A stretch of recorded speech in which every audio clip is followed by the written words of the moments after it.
Bueno, información súper relevante la que acaba de señalar entonces la fiscal Cartagena y que nos puede ayudar a ir entendiendo un poco lo que fue el actuar de la Fiscalía y los argumentos de la Fiscalía el día lunes, el día martes, en la audiencia de formalización.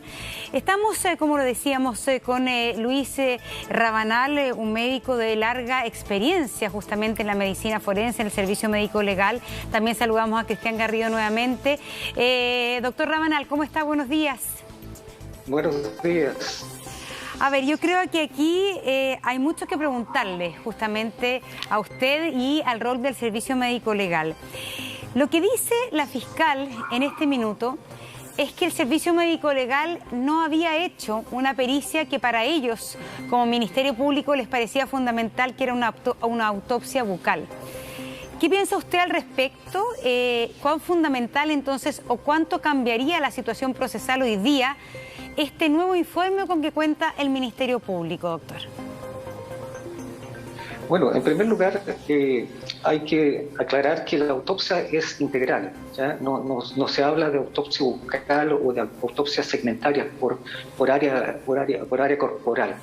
Entonces ahí tenemos un primer elemento que es relevante, que está dando cuenta que si se ha practicado, como escuchaba y señalaba la fiscal, que se había realizado una autopsia interviniendo 13 peritos forenses y no se ha explorado adecuadamente la cavidad bucal, genera obviamente un mayor número de dudas respecto a la posibilidad del procedimiento diagnóstico, porque obviamente la autopsia es completa y eso incluye las vías respiratorias, la cavidad bucal, que es esencial, especialmente si se ha mencionado, como lo dice preliminarmente, signos que son del todo inespecíficos cuando se menciona hipoxia, que es un concepto que es esencialmente clínico.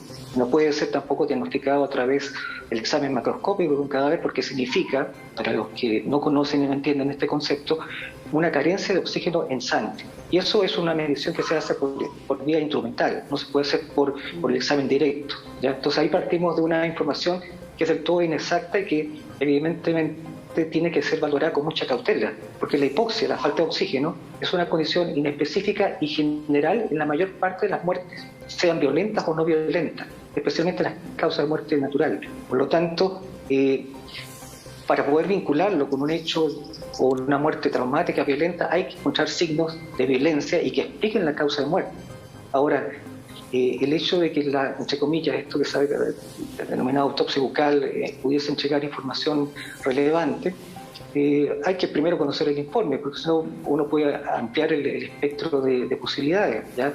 Me sorprende en todo caso, porque la disección, ya siendo bien genérico para no entrar en detalles que pueden resultar, digamos, difíciles de exponer en forma pública, el examen autópsico es detallado y eso incluye ya toda la vía respiratoria, ¿ya? Incluyendo la boca. Por lo tanto, ahí indirectamente se estaría reconociendo tampoco que la autopsia fue completa o fue muy acuciosa. ¿Qué se puede encontrar en esta exploración? Bueno, dependerá. Pero doctor, ¿puede ser que eso haya ocurrido? Es decir, puede ser que eso haya ocurrido, que justamente el Ministerio Público, la fiscal o el fiscal hayan tenido un informe de autopsia que no les parecía suficiente. Ha pasado en muchas otras ocasiones donde en que el servicio médico legal, la verdad es que muchas veces han habido cosas horribles donde que hay nuevamente que exhumar un cadáver, etcétera, porque no se realizaron todas las pericias. Acá también, en consideración, digamos que esto ocurrió el viernes y la Fiscalía necesitaba todos los datos para el día lunes en la noche, como máximo para tener esto preparado para la audiencia. Entonces, es probable que esta autopsia no haya alcanzado a ser lo más completa posible. Y por eso la importancia, la importancia de no apresurarse en aportarlo o presentarlo como una prueba, porque si lo valoramos desde ese contexto, aún faltan exámenes complementarios, ¿ya? Porque esto es un proceso gradual, no se puede tampoco esperar, como lo dicen correctamente, obtener los resultados inmediatos de todas las pruebas y los análisis. Faltan los estudios histológicos, los toxicológicos, seguramente se van a practicar y se incorporarán nuevos resultados de estudios genéticos, etcétera, ¿no? O bioquímicos. ¿ya? Entonces, estamos en un proceso que está en desarrollo. Lo que llama siempre la atención es, de alguna forma, por un lado, el apresurarse en dar diagnósticos que son incompletos y que son genéricos, ¿ya? Por ejemplo, como yo lo señalaba, la hipoxia, independiente del contexto de lo que se está investigando, obviamente contribuye mientras mayor precisión se haga y estudios, como en este caso ya más acucioso, imagino por un odontólogo de la cavidad bucal. Pero siempre obviamente se tiene que tener cautela porque hay que integrar toda esta información. Y eso obviamente dependerá qué es lo que hay, cuáles son los hallazgos que hay allí, si se trata de lesiones que se han constatado o se trata de otro tipo de evidencia que puede ser relevante en la investigación. Bueno, estamos hablando con el doctor Luis Rabanal. Luis, a ver, pero ¿podría ser una prueba tan contundente este informe odontológico? No. Así lo ha llamado la Fiscalía como una prueba contundente, ¿no? Es que depende cómo uno lo enfoque, porque si lo estamos, en este momento, desde el punto de vista del análisis o las pruebas o exámenes que se practican a los restos del cuerpo, lo más contundente que se podría encontrar es establecer cuál es la causa de muerte, ¿ya? Porque pueden haber otros elementos, digamos, marginales que complementan el diagnóstico. Pero es realmente este hallazgo la prueba que establece la causa de muerte y el mecanismo de muerte. Ahí, digamos... Pero sí la intervención de terceros, Luis. Pero sí la intervención de terceros. Lo que pasa es que hasta el día lunes, que es lo que hemos hablado acá, no solamente no se sabía quién era, o no se podía establecer quién era, no solamente, ¿no es cierto?, era frágil un poco las pruebas, sino que ni siquiera se sabía si era un homicidio. El día lunes, entonces por eso fue como bien catastrófico la presentación de Fiscalía en ese sentido, digamos, ¿no? O sea, al parecer, porque precisamente por lo que usted habla de la hipoxia, es gente que incluso muere por muerte natural, podría tener la hipoxia, ¿no? Entonces no era contundente las pruebas ni siquiera para poder dejar en la mesa que era un homicidio, que ya era de lo que parte todo. Entonces mi pregunta va precisamente en base a eso. ¿Esto podría determinar que si hay intervención de terceros, al menos? Bueno, si se detecta alguna lesión, porque en realidad eso es lo que se está buscando, una lesión en la vía respiratoria, en la que forma parte de la cavidad bucal, ahí podría justamente aportarse evidencia que daría cuenta de una relación, ¿no?, de la existencia de lesiones con un evento, en este caso, cuando uno considera la intervención de terceros con afectación de la cavidad bucal, entonces inmediatamente se plantea la posibilidad diagnóstica dentro de las asfixias mecánicas, es decir, la obstrucción de las vías respiratorias, pueden haber lesiones en las piezas bucales, pueden haber fracturas, pueden haber lesiones en la cavidad interna, en la lengua, etcétera, ¿ya? Ahí habría que ver realmente qué es lo que dice el informe para poder dar una precisión, ¿ya? Pero si uno habla y busca contundencia desde el punto de vista diagnóstico, tendrían que haberse encontrado lesiones justamente a través de este reporte odontológico en la cavidad bucal. Y eso es lo que esa información, digamos, es sobre la cual uno puede especular, pero necesariamente tendrá que salir a la luz. ¿Cuánto tiempo se demora? Yo estaba hablando con una amiga que es genetista. Entonces me decía que en cosa de horas se puede, utilizar una palabra bien específica, ¿no?, corroborar el material genético. Entonces, si ahí hay algo, ¿se podría establecer de quién es, digamos?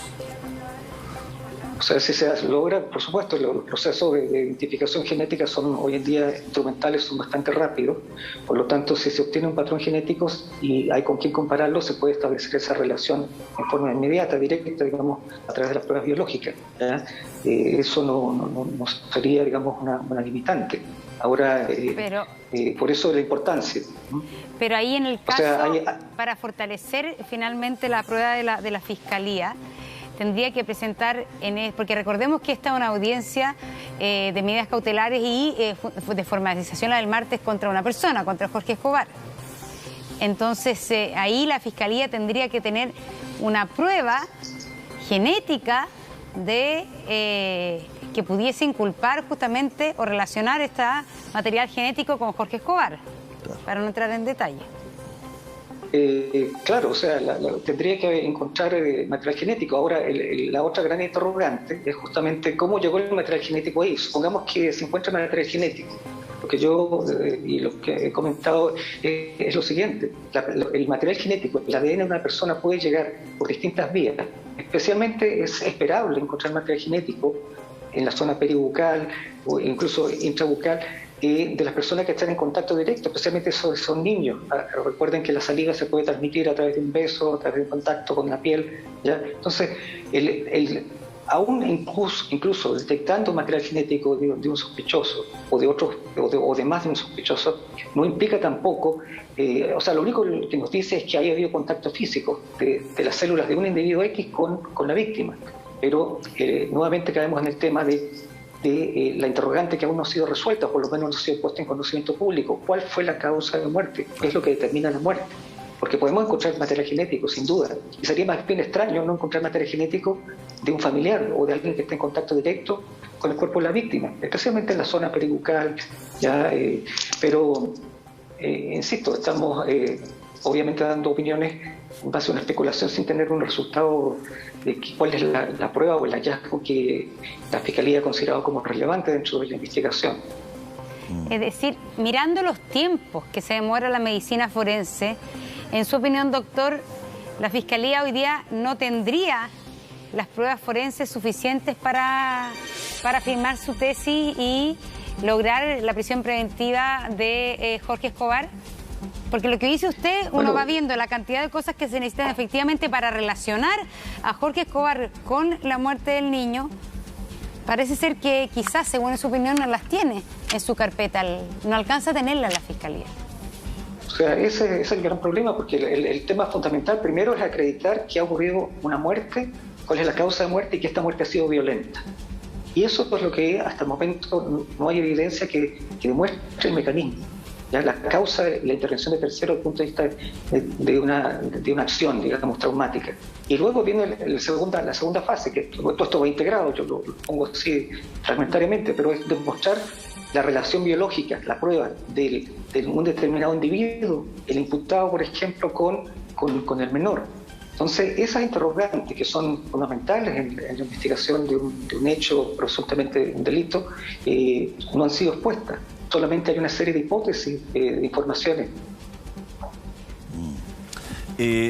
Vamos a darle también la palabra a Cristian. Cristian, más de una veintena de vehículos hoy día salían coordinadamente desde el sitio del hallazgo. Lo vimos, Lucho Ugalde lo transmitió en vivo. ¿Por qué tantos vehículos? ¿A dónde iban? ¿Qué se coordina? ¿Por qué se coordina así? ¿Cuál es la dirigencia? ¿Tiene antecedentes? Disculpe que le haga tantas preguntas en una. No, no te preocupes, Julio César. Buenos días. Sí, efectivamente, las diligencias, como decíamos ayer, continúan, ¿verdad? Y peritajes también hay peritajes pendientes. Estamos especulando sobre un informe que todavía no hemos tenido el resultado. E incluso en ese informe, ¿verdad? Último, puede ser que también salga la causa de muerte. Y también puede ser que este informe, ¿verdad? Que se hizo detalladamente a la cavidad bucal, puede ser que nos arroje algún otro indicio, incluso hasta algunos indicios genéticos. Obviamente no sabemos el contenido de este informe, pero sí ayer habíamos dicho que era casi imposible que Tomasito había llegado solo al lugar y que sí existían intervención de terceros, o sea, era algo que no podíamos dejar de lado. Las pericias yo creo que están diligenciadas el día de hoy a reafirmar este informe, ¿verdad?, con el que va a presentar la fiscal hoy día en su alegato a la Corte de Apelaciones y yo creo que, claro, van en conjunto las diligencias que se están haciendo en este momento en el sitio del hallazgo con lo que está exponiendo la fiscal en este momento. Ya, pero también hay una pregunta que a uno le parece como esta suerte como de... Te lo voy a decir así, a ver si usted, que como de parafernalia que se hizo. Porque aquí tiene que haberse investigado desde el día 1. Y aquí tuvo que haberse cuidado el sitio del suceso, sea el punto en que dejó el tío, sea el punto en que se encontró. La verdad, cuidado con una rigurosidad impresionante porque ahí está la clave del caso. Entonces, cuando uno ve que luego de esto que ocurrió, que se asume la fiscal regional y todo, ve este operativo de la PDI, ¿qué sentido tiene en el conocimiento tuyo, Cristian? ¿Y qué sentido tiene también tantas personas en el lugar de los hechos? Porque uno puede ser contraproducente, ¿o no? Sí, mira, el sitio de suceso del hallazgo siempre estuvo resguardado, o sea, siempre hubo personal de Carabineros desde el día que se encontró a Tomás, siempre estuvo resguardado, no había acceso al público, estuvo siempre, digamos, custodiado por personal de Carabineros. Estas diligencias que se hacen el día de hoy a través de la Brigada Homicida, a través del Laboratorio Criminalístico y también con el ABOCAR, que son en conjunta, claro, la cantidad de personal lo desconozco, cada uno maneja su área, digamos, en cuanto a diligencia específica.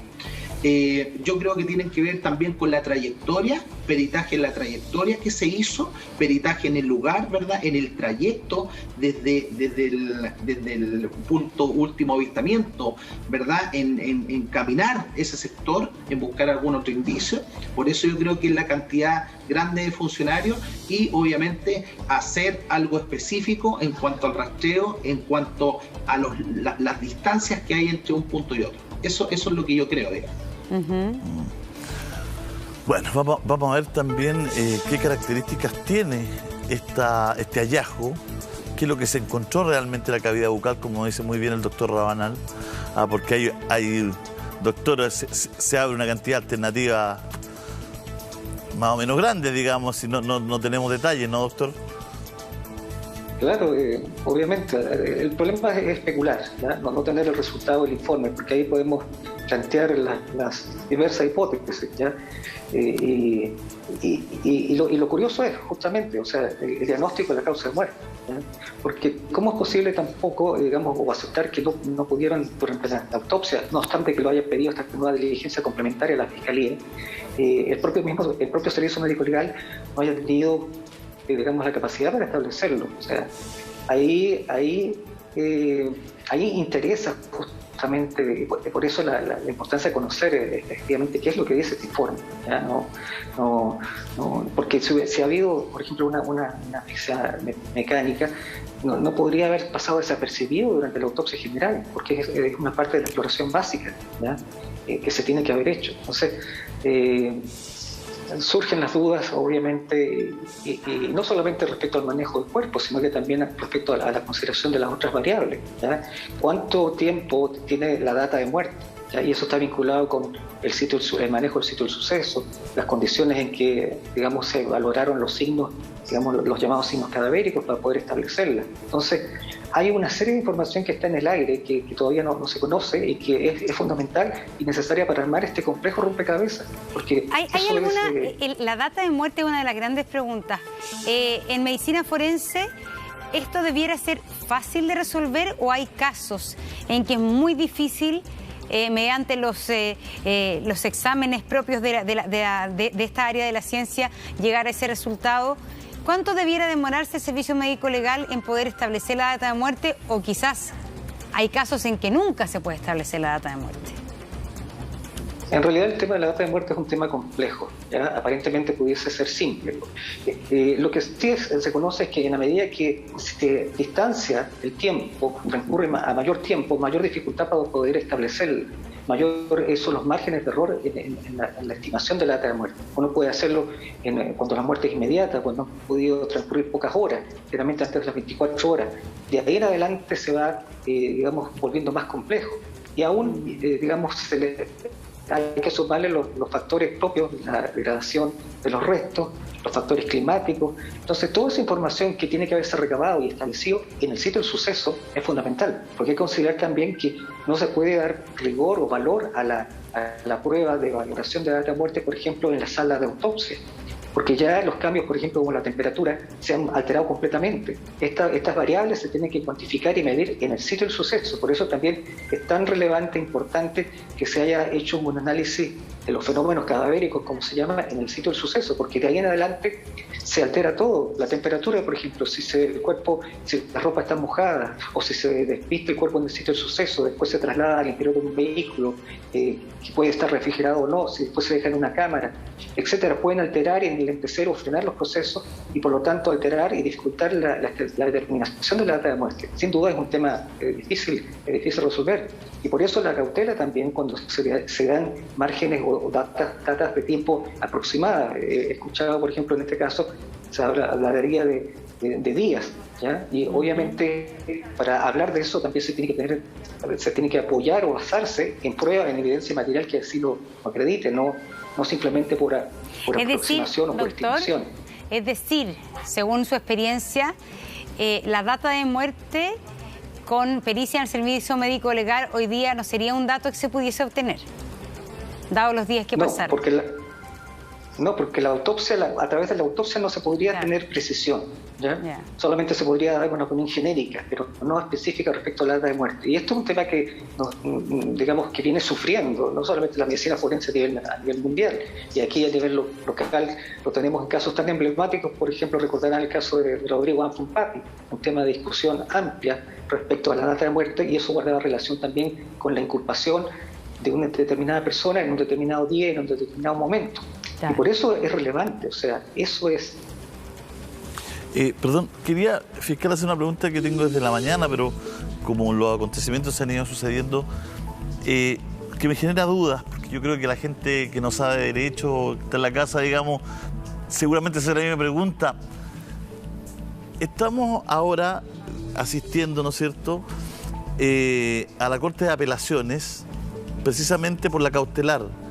¿Puede la Fiscalía, precisamente en esta instancia, aportar más pruebas que no aportó la primera vez? Porque no es una reformalización, sino que es precisamente... Entonces llega la Fiscalía con otros antecedentes y nos pone que no vio el primer juez, por llamarlo así, se pasó por el lado, porque no estaban, por la razón que sea, ¿no? Yo ahí no estoy haciendo un juicio de valor, estoy solamente apelando al ¿cómo se llama? Al procesal, al proceso, digamos, ¿no? ¿Eso está bien? ¿La Fiscalía se está avivando? ¿Se pasó por el lado? ¿Se puede hacer, no se puede hacer? Entiendo, Julio, la pregunta y bueno, la experiencia indica que se puede hacer, ¿ya? Sobre todo en un caso de esta naturaleza. Lo que está haciendo hoy día la Corte de Apelaciones de Concepción es revisar, ¿cierto?, la resolución que dictó la jueza Garantía, si estuvo o no acorde a los antecedentes que se les pusieron y si su resolución entonces tiene que ser confirmada o revocada. Pero efectivamente la pregunta, el fiscal o la fiscal regional en este caso pueden aportar un antecedente que no hayan tenido en el momento de la formalización de cargos. Por ejemplo, le llegó una pericia muy relevante, como también se anunció, que establecía finalmente que se vinculaba al imputado con el sitio del suceso, efectivamente con el fallecimiento, Tomás. Entonces, si ese antecedente no estaba en la discusión del juzgado de garantía, lo pueden exponer ante la Ilustrísima Corte de Apelaciones y obviamente si está en conocimiento de los otros intervinientes, como también se dijo, es para eso, ¿cierto? Es un antecedente que no se conocía, pero que fue puesto en conocimiento de las defensas y de los abogados querellantes para que finalmente pueda debatirse respecto de ese antecedente también en la resolución que pueda dictar la Corte, porque la Corte va a revisar lo que dijo el juez de garantía, pero también puede entrar, ¿cierto?, a consultar ciertos antecedentes que no le quedan claros y por lo tanto estimar quizás una cuestión también totalmente distinta a lo que expuso la jueza de garantía. Por ejemplo, podrían decretar efectivamente la prisión preventiva del imputado. Si estiman que con los antecedentes que puso el fiscal en sede de garantía y en la Corte de Apelaciones son suficientes para estimar intervención de tercero y por lo tanto un homicidio doloso. No, pero es que mi lógica es revertir una situación de la cual la primera persona no tenía conocimiento. Eso me genera como un ruido procesal. Disculpe, no me meto en el fondo, digo, en el fondo estamos recurriendo a esta instancia, ¿no es cierto?, para revisar la cautelar, pero no sobre la base de lo mismo, sino que con nuevos antecedentes. Entonces, este nuevo juez puede decir, mire, ahora sí le encuentro razón, pero esos antecedentes no lo tenía La jueza el lunes, digamos. Ese es mi... Porque yo creo que la gente se lo pregunta en la casa. Dice, chuta, pero aquí están revisando algo que se decretó el lunes, pero no sobre lo mismo. Están revisando algo sobre cosas nuevas. Entonces... Pero procesalmente... Lo pregunto porque yo creo que la gente se lo pregunta, digamos. Sí, se puede hacer, pero fíjate que tampoco es una cuestión tan disímil de lo que ocurrió, por ejemplo, en Garantía, porque en Garantía se debatió efectivamente si aquí había o no intervención de terceros y si efectivamente el imputado tenía participación en el delito. Y eso fue debatido ampliamente por todos los intervinientes. Lo que la Corte de Apelaciones tiene que hacer ahora es revisar si eso que dictó la jueza estuvo bien o estuvo mal conforme a los antecedentes. Pero procesalmente es posible que se abra también un debate, pero siempre en relación con el caso que se está indagando, y que se abra un debate respecto a un antecedente que no tenía la Fiscalía en ese minuto, pero como se dijo al inicio de la audiencia en la Corte de Apelaciones, ese antecedente fue puesto en conocimiento de los intervinientes. Por lo tanto, antes de argumentarlo y de exponerlo ante la Corte, claro, lo que tiene que hacer el fiscal o la fiscal regional es ponerlo en conocimiento de los otros intervinientes, y por ello entonces quiere decir que seguramente la defensa tuvo oportunidad de conocer ese antecedente y también debatir y argumentar en la Corte de Apelaciones. Y también puede ocurrir, Julio, que la Corte de Apelaciones estime que con este nuevo antecedente, incluso con los otros que se debatieron en sede de garantía, estime que está justificada la intervención de tercero, que está justificado un homicidio, y que en ese homicidio tuvo intervención el formalizado, y así disponer también la prisión preventiva, que es lo que pidió el fiscal. Eso también puede ocurrir. Se retomó precisamente el Poder Judicial, se retomó el canal, ¿no es cierto?, la transmisión, y nosotros nos enganchamos al canal del Poder Judicial.